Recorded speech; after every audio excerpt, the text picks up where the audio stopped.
Brillanti Dance. Kull nhar ta' ġimgħa fit-8:30 dejjem fuq One.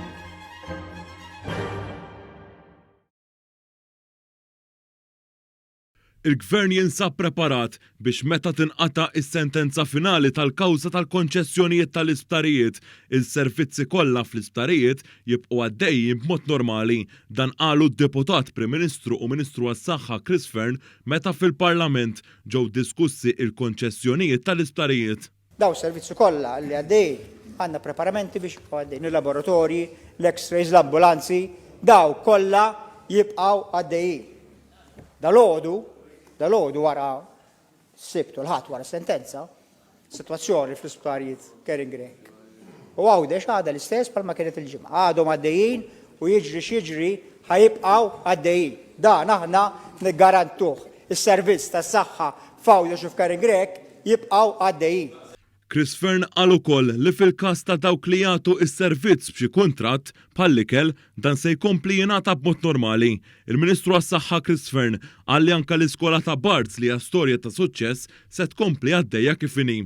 Apparti minn hekk id-Deputat Prim Ministru qal li l-Gvern se jwettaq dak li wiegħed, jiġifieri sptar modern f'Għawdex. Li dak li wedna lill-Lawċin li jkollhom sptar modern ġewwa Għawdex se niżguraw illi jseħħ.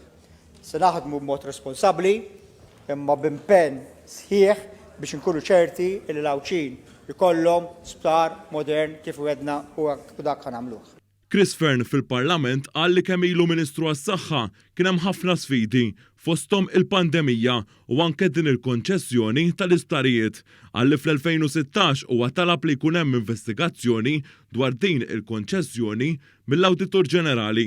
Id-Deputat Prim Ministru qal li huwa kuntent li l-istituzzjonijiet ħadmu u qed jaħdmu. Il-Ministru għall-Finanzi Clyde Caruana semma kif taħt Gvern Nazzjonalista l-isptar Mater Dei dan biex sar u ġie jiswa 5 darbit aktar. Dan anke skont rapport tal-Awditur Ġenerali sostna li mhux biss dam biex sar iżda l-affarijiet ma kinux saru sew. Il-Ministru Caruana sostna li l-Gvern qiegħed jaħdem sabiex is-servizz tas-saħħa ikun tal-aqwa kwalità u saħaq li pajjiżna qatt ma ra daqshekk investiment fil-qasam tas-saħħa. Fid-diskors tiegħu, il-Ministru għall-Finanzi insista li s-sena wara oħra fil-budget Gvern Laburista se jkompli jinvesti fin-nies. U hekk, Sur President, nista' nagħti l-kelma tiegħi illi sena wara l-oħra se nkomplu nivvutaw aktar flus. Għaliex jekk xejn dan il-pajjiż bla riżorsi naturali xorta waħda jibqa' jipprovdi lill-popolazzjoni tiegħu b'servizz tas-saħħa eċċellenti u bla ħlas.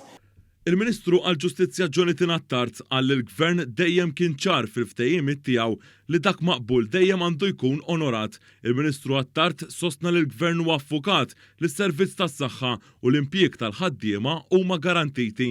Ħadd ieħor, Sur President, medi biex juża din is-sentenza tal-qorti biex jipprova jżomm postu fil-partit tiegħu. Aħna iffukati nassiguraw li kull ħaddiem iserraħ rasu dwar xogħlu. Ħadd ieħor qed jaqdab din is-sentenza tal-qorti biex jipprova jerġa' jsib postu fil-partit wara li sħabu stess remewh.